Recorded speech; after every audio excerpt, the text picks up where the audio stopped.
నమస్తే. ఇన్నాళ్ళు నన్ను సపోర్ట్ చేస్తూ, ఎంకరేజ్ చేస్తూ మీ ప్రేమని నాకు అందిస్తున్న ప్రతి ఒక్కరికి కృతజ్ఞతలు. అలాగే ఈ వీడియో కూడా ఖచ్చితంగా మీకు ఉపయోగపడుతుంది. లైక్, షేర్ అండ్ సబ్స్క్రైబ్ చేసి మీ సపోర్ట్‌ని నాకు అందించండి. అలాగే ఈ వీడియో పట్ల మీకున్న అభిప్రాయాన్ని కామెంట్ సెక్షన్‌లో కామెంట్ చేసి తెలియజేయండి. ఇప్పుడు వీడియోని చూద్దాం. నమస్తే. Welcome to our channel. నేను పద్మిని. ప్రస్తుతం మనతో పాటు ప్రముఖ ఆధ్యాత్మికవేత్త, ఆస్ట్రోన్యూమరాలజిస్ట్, ఎనర్జీ వాస్తు స్పెషలిస్ట్, శ్రీ విద్య ఉపాసకురాలు శ్రీమతి జయప్రద గారు మనతో పాటు ఉన్నారు. మాట్లాడదాం. నమస్కారం అండి. నమస్తే అమ్మా. శ్రీమాత్రే నమః. బాగున్నారా? బాగున్నాం. 15 రోజులైంది మీరు వచ్చి, తెలుసా? గుర్తున్నామా మేము? గుర్తున్నా. నన్ను పద్మిని. అయ్యయ్యో. మీకు ఛానల్ ఉంది. Definitely. చాలా రోజులైంది మేము అవును. బాగున్నారు కదా? చాలా బాగున్నారు అన్న. రైట్. కాకపోతే ఇంట్లో కొంచెం పూజ వాటి వల్ల రాలేకపోయింది. తెలుసు నాకు. జయప్రద గారు, రాశుల వారి గురించి ఒకసారి మనం మాట్లాడుకుంటాం. కొత్త టైప్ ఆఫ్ సిరీస్ ఖచ్చితంగా చేద్దాము. ఏ రాశి వాళ్ళు ఎవరిని వివాహం చేసుకోవచ్చు అనేది, ఎందుకంటే కొంతమందికి జాతకాలు ఉండొచ్చు, ఉండకపోవచ్చు. ఒక్కొక్కసారి జాతక పొంతన కలిసిందండి, బోళ్ళు మనతో చూపించుకున్నాము, అయినప్పటికీ గొడవలు వస్తున్నాయని చెప్పే వాళ్ళు కూడా లేకపోలేరు. సో అసలు రాశి వారిగా చూసే పద్ధతి ఏమైనా ఉందా? ఏ రాశి వాళ్ళు ఎవరిని చేసుకోవాలి, ఎట్లాంటి జాగ్రత్తలు తీసుకోవాలి, ఈ విషయాలు మొత్తం అసలు 12 రాశులకి సంబంధించి ఒకసారి మీరు ఏమైనా చెప్పగలరా? తప్పకుండా చెప్తాం. ఎందుకంటే చాలా అవసరం కదా ఇప్పుడు. ఇప్పుడు కాలానికి చాలా అవసరమైనది. మనం జాతకము అంటే, ఒకప్పుడు జాతకం అంటే పొంతన ప్లస్ నాడి, తర్వాత నక్షత్రం పద్ధతి, ఇవన్నీ చూసుకుని చేసుకోవడం. ఎందుకంటే ఆరోగ్య సమస్యలు రాకుండానికి, సౌభాగ్యం బాగుండడానికి, భార్యాభర్త ఇద్దరు కలయిక ఉన్న ఆనందంగా ఉండడానికి, తర్వాత వాళ్ళకి సకాలంలో సంతానం, యోగాలు, అన్ని భోగాలు అన్ని అనుభవించడానికి బాగుండాలని చూసేవాళ్ళు లెక్కలు. కానీ ఆ రోజుల్లో చూసే పద్ధతి వేరు, ఈ రోజుల పద్ధతి వేరు. ఆ రోజుల్లో ఏంటంటే మనస్తత్వం ఎలా ఉన్నా అవసరం లేదు, కుటుంబం మంచిది అని అంటే ఆ ఇంట్లో వివాహం చేయడానికి సిద్ధపడేవాళ్ళు. సో అలా చేసుకుని నేను నేర్పించండి. చిన్నప్పుడు మా 40 ఏళ్ళ కిందట మేము మాకు చిన్నప్పుడు ఏం నేర్పించండి, నాన్న నువ్వు ఇప్పుడు ఏమైనా చేసుకో, అత్తగారింటికి వెళ్ళాక మీ అత్తగారు ఏం చెప్తా చేయాలి, మీ ఆయన ఏం చెప్తా చేయాలి, చక్కగా అలా నేర్పించేవాళ్ళు. అదే చెప్పేవాళ్ళు. మనం ఎన్ని ఆటలాడినా, ఎన్ని బంతి పాడినా, మేము ఏం చేసినా మీకు అన్ని జరుగుతాయమ్మా, అత్తగారింట్లో మాత్రం మీ అత్తగారు వాళ్ళు ఏం చెప్తే అది చేయాలి అని చెప్తూ ఉండేవాళ్ళు. ఆ మైండ్ లో ఆ ఒక సీడ్ వేయడం వల్ల మనకి ఎప్పుడు కొన్నా కరెక్టే, అత్తగారింటి దగ్గర మన మార్పు ఈ మార్పు అనేది అలవాటు అయిపోయింది. ఖచ్చితంగా మారేవాళ్ళు. కానీ ఇవాళ అలా ఎవరు చెప్పట్లేదు, అలా ఎవరు పెంచట్లేదు. ఒకళ్ళని ఇద్దరిని బోళ్ళంత గారాబంతో పెంచుతున్నాము, ఇండిపెండెంట్ గా పెంచుతున్నాము, సమానత్వంగా ఉండాలనుకుంటున్నాం. తప్పేం కాదు. కానీ అవతల వాళ్ళకి ఇవ్వాల్సినటువంటి వాల్యూ ఇవ్వాలి, రిలేషన్ కి ముందుగా వాల్యూ ఇవ్వాలి. 100% తప్పు కాదు, అలాగని కరెక్ట్ గాని కాదు. ఎందుకు అంటే అది ఒక విధంగా మనకి వాళ్ళ శాపాలుగా మారిపోయి, పిల్లలు పెద్దవాళ్ళే బాగా మెచ్యూర్ అని, కొంచెం వాళ్ళు మెచ్యూర్గా పెంచుదాం అనుకుంటే వాళ్ళు ఇంకొంచెం మెచ్యూర్డ్ అయిపోయి మన్నే దమాయించే తత్వానికి వచ్చేసింది. అందువల్ల కొన్ని మిస్టేక్స్ ఉన్నాయి. అందుకని ఇప్పుడు మనం ఈ రాశి తత్వాలు చూసుకోకపోతే ఏమవుతుందంటే, ఇవాళ రోజున పిల్లలు వివాహం అంటే ఒకసారి ముడిపడితే ఇంకా లైఫ్ లాంగ్ అంతే. అది మంచివాడైనా చెడ్డవాడైనా మన ప్రారంభ కర్మ ఎలా ఉంటే అలాగే వస్తుందని చెప్పి మన పెద్దవాళ్ళు చెప్పేస్తారు, అలాగే ఉండేవాళ్ళు. ఇవాళ అడ్జస్ట్ అవ్వట్లేదు. ప్రారంభ కర్మలో అవన్నీ తీసి పక్కన పడేసి, నాకు వాళ్ళ మైండ్ సెట్ నాకు నచ్చలేదు, వాళ్ళ మనసుతో నచ్చలేదు తీసేసి మళ్ళీ డివోర్స్ తీసుకుంటున్నారు, ఇంకో వివాహానికి ఈజీగా వెళ్ళిపోతున్నారు. నెక్స్ట్ వచ్చే వాళ్ళలో కూడా మైనస్లు ఉంటాయి, ఏ మనిషిలో ఉండవు మైనస్లు ఉన్నా మళ్ళీ ఇంకోటి చేసుకుంటామని చెప్తున్నారు. అలా తయారయ్యారు ఇప్పుడున్న యువతి.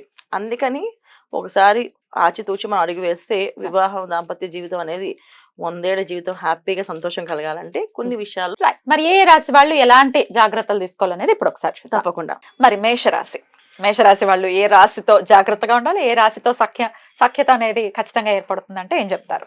తప్పకుండా మేషరాశి వాళ్ళు ఖచ్చితంగా తీసుకోవాల్సిన నిర్ణయాలు ఏంటంటే, వీళ్ళు చేసుకోవాల్సిన రాశి తత్వం కొంచెం కంపల్సరీగా అనాలిసిస్ చేసుకోవాల్సిందే. ఎందుకు అంటే వీళ్ళకి కొంచెం జనరల్ గా దూకుడు స్వభావం, కొంచెం అగ్రెసివ్ గానే ఉంటారు, కొంచెం ఏ పనైనా అయిపోవాలనుకుంటారు తప్ప అది ఎలా అవుతుంది, ఎంతవరకు అవుతుంది, ఎదుటి వాళ్ళ మనస్తత్వాన్ని తగ్గట్టు అవుతుందా అని ఆలోచించరు. వీళ్ళకి తగ్గట్టు అయిపోవాలి. సో అలా అమ్మాయి వచ్చింటే ఆ అమ్మాయికైనా అబ్బాయికైనా ఇదే లక్షణాలు ఉంటాయి. దానివల్ల ఏంటంటే వీళ్ళు వృషభ రాశి వాళ్ళని చేసుకోకూడదు, తర్వాత మీన రాశి వాళ్ళని చేసుకోకూడదు. సో మీన రాశి వాళ్ళని వృషభ రాశి వాళ్ళని చేసుకోవడం వల్ల ఏమవుతుంది అంటే, వృషభ రాశి వాళ్ళకి ఏంటంటే ఏదైనా ప్రేమగా చెప్తే చేస్తారు, అంతేగాని అయిపోవాలి పని స్పీడ్గా కదా నడువు అంటే అస్సలు చేయలేరు. ప్రేమగా కొంచెం నిదానంగా చెప్తే వాళ్ళు ఏ పనైనా చేయడానికి సిద్ధపడతారు. కానీ వీళ్ళకి ఆ తత్వం రాదు, అందువల్ల వీళ్ళు కొంచెం ఇబ్బంది పడతారు. ఆ అమ్మాయి అనుకోండి ఇక్కడ ఆ అబ్బాయి చాలా ఇబ్బంది పడతాడు. అబ్బాయి అనుకోండి, ఇక్కడ ఈ అమ్మాయి ఎప్పుడు చూసినా ఈయన హడావుడి వేరే తప్ప కొంచెం కన్నా నన్ను అర్థం చేసుకునే తత్వం ఉండదు దీనికి అని చెప్పి అని బాధపడుతుంది. సో ఇక్కడ ఇద్దరు మళ్ళీ మనస్పర్ధలు వచ్చేస్తే ఆటోమేటిక్ గా చేసుకోవడానికి అంత 100% హ్యాపీనెస్ లవ్ అనేది చూపించరు ఇక్కడ, ఉండదు. మళ్ళీ మారిపోతుంది, కాంప్రమైజ్ లైఫ్ అయిపోద్ది. సో మీన రాశి వాళ్ళు చేసుకుంటే అంటే వాళ్ళకి ఒక పద్ధతి, ఒక మడి, ఒక ఆచారం, ఒక నియమ నిష్టలు ఇలా ఉంటాయి. సో అబ్బాయిలు అయితే వాళ్ళ పనిలో వాళ్ళకి ఇంత పద్ధతి ఈ ప్రకారం పూజ అండి. కానీ ఇప్పుడు మేషరాశిలో అమ్మాయి అనుకోండి, కొంతమంది అమ్మాయిలు బాగా పూజ చేస్తారు, కొంతమంది అమ్మాయిలు అస్సలు పూజ చేయరు, అసలు టోటల్ డిఫరెంట్ గా ఉంటారు, ఆపోజిట్ అయిపోతుంది కదా, చాలా ఆపోజిట్. సో ఒకవేళ మీనరాశి అబ్బాయి ఒకవేళ పూజా పునస్కారం ఇష్టం అంటే ఈ అమ్మాయి చేయనంటే ఇక్కడ ఇద్దరు ఇబ్బంది క్లాషెస్ వస్తాయి. అబ్బాయికి పూజలు ఇష్టం లేదు, కొంతమంది ఉంటారు పూజలు అసలు ఇష్టపడరు. సో అప్పుడు ఈ పిల్ల పూజ చేస్తుందంటే ఇంకా ఇబ్బంది, ఇంతసేపు చేస్తా పూజ అని చెప్పేసి. కానీ వీళ్ళు మెయిన్ ఏంటంటే మేషరాశి వాళ్ళ లక్షణం ఏంటంటే ఎవరు ఎలాగైనా పోనీ నా పని నా అయ్యే వరకు నేను అంతే, నేను ఇలాగే ఉంటా అంటారు. అందుకని మేషరాశి వాళ్ళకి వృషభ రాశి వాళ్ళని మీన రాశి వాళ్ళు చేసుకోవద్దు 100%. రైట్ అండి. ఒకవేళ మేషరాశి వాళ్ళే మేషరాశి వాళ్ళని చేసుకుంటే చేసుకోవద్దు. ఎందుకంటే చేసుకోవద్దు. ఎందుకు చేసుకోవద్దు అంటే ఇద్దరు ఒకేలాగా ఆలోచిస్తే రేపు రోజున ఫ్యామిలీకి అంటూ ఒక రెస్పాన్సిబిలిటీ తీసుకోవాలి ఎవరైనా. సో ఒకరు అలా ఉంటే ఒకరు కొంచెం అలా కాదండి ఇలా ఉండాలి, మీరు అంత స్పీడ్ గా ఉంటే ఎలా అవుతుందని చెప్పేసి ఇద్దరు ఒకే స్వభావం ఉందనుకోండి, సో ఇంట్లో వాళ్ళు వీళ్ళతో సఫర్ అవుతారు. అందుకని హ్యాపీ లైఫ్ అనేది రాదు, చేసుకోకూడదు. బాగా కలిసి వచ్చే రాశి ఏదండి మరి మేషరాశికి? మేషరాశికి బాగా కలిసి వచ్చేది సింహరాశి కలిసి వస్తుంది. ఎందుకు అంటే వీళ్ళకున్న దూకుడు స్వభావానికి, వాళ్ళకున్న నిదానానికి ఆలోచించి ఆచితూచి వేస్తారు. వీళ్ళు ఎంత స్పీడ్ వెళ్ళండి, వాళ్ళు మాత్రం ఓకే చేస్తాం, రైట్ ఇగో రెడీ అగో అవుతుంది ఇది చేస్తాం అని చెప్తారంటే వాళ్ళ పనులు చేస్తుంటారు. సో మేషం వాళ్ళకి, సింహం వాళ్ళకి చాలా బాగా మ్యాచ్ అవుతుంది. సెకండ్ ఆప్షన్ కన్యా. కన్యా కూడా బాగుంటుంది.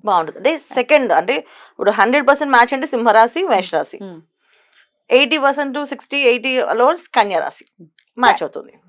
ఒకవేళ ఆల్రెడీ అయిపోయిందండి, మేము మేషరాశి జాతకులమే, మాకు వృషభమో లేకపోతే మీనం వాళ్ళమో మేము పెళ్లి చేసుకున్నాము, మరి ఏంటి మా పరిస్థితి, ఇంకొక ఆల్టర్నేటివ్ ఏదైనా ఉందా అంటే ఏం చెప్తారు? ఇంకొక పెళ్లి తీసుకుని ఇంకో పెళ్లి కాదమ్మా ఉన్నదండి, అమ్మ బాబోయ్ చేసేసుకున్నా కదా. ఇప్పుడు ఏంటంటే ఇక్కడ ఒకవేళ మేషరాశి అబ్బాయి అయితే వృషభ రాశి అమ్మాయిని పెళ్లి చేసుకుని అనుకోరు. సో వృషభ రాశి అమ్మాయి ఏం కోరుకుంటుంది, ఈవినింగ్ రాగానే కాస్త ఏదైనా ప్లెజెంట్ గా పలకరించడం, మాట్లాడడం. కానీ రావడం తోటి వీళ్ళు అదే దూకుడు స్వభావంతో అదే ఆలోచనతో వచ్చి ఇంట్లో డిస్టర్బెన్స్ గా మాట్లాడితే వాళ్ళు తట్టుకోలేరు. సో ఇది కొంచెం మార్చుకోవాలి.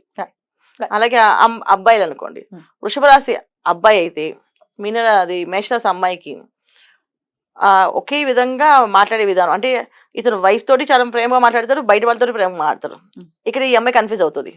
సో స్పెషల్ కాదు అన్న ఫీలింగ్ లో నన్ను కన్ఫ్యూజ్ చేస్తున్నారా లేకపోతే నిజంగా నా దగ్గర అలా కావాలి మాట్లాడుతున్నా అనే ఫీలింగ్ లో భయపడుతుంది. అందువల్ల కొంచెం ఇబ్బంది ఫీల్ అవుతారు. సో ఇప్పుడు ఏం చేయాలంటే వైఫ్ కి సపరేట్ ప్రయారిటీ ఇచ్చినట్టుగా చూపించాలి వాళ్ళు, బయట వాళ్ళతో సపరేట్ గా ఉండాలి. కానీ ఒకే తత్వంగా ఉండే తత్వం ఉంటే పనికిరాదు. ఇది మార్చుకోవాలి, నిత్య దైనందిన జీవితంలో కొంచెం మార్చుకోవాలి. పూజ పునస్కారం చేసే అమ్మాయి అనుకోండి కొంచెం అడ్జస్ట్మెంట్ అవ్వాలి, అంతే చేసుకోవాలి. బ్యూటిఫుల్ అండి, చాలా చక్కగా వివరించారు. డెఫినెట్ గా ఈ మార్పుల్ని చేసుకుంటే, ఒకవేళ ఆల్రెడీ అయిపోయిందంటే కనుక ఈ మార్పుల్ని చేసుకుంటే కొంచెం పీస్ఫుల్ గా వెళ్తుంది, ఆ ఇద్దరు కూడా ఆనందంగా జీవించడానికి ఆస్కారం ఉంటుంది. బ్యూటిఫుల్ అండి. ఇక నెక్స్ట్ ఎపిసోడ్ లో వృషభ రాశి వాళ్ళు ఏ రాశి వాళ్ళని చేసుకోవచ్చు, ఏ రాశి వాళ్ళని చేసుకోకూడదు, ఒకవేళ చేసుకుంటే ఎట్లాంటి జాగ్రత్తలు తీసుకోవాలి ఇత్యాది విషయాలు నెక్స్ట్ ఎపిసోడ్ లో మాట్లాడుకుందాం. తప్పకుండా. థ్యాంక్ యూ సో మచ్ అండి. నమస్తే. శ్రీమాత్రే నమః.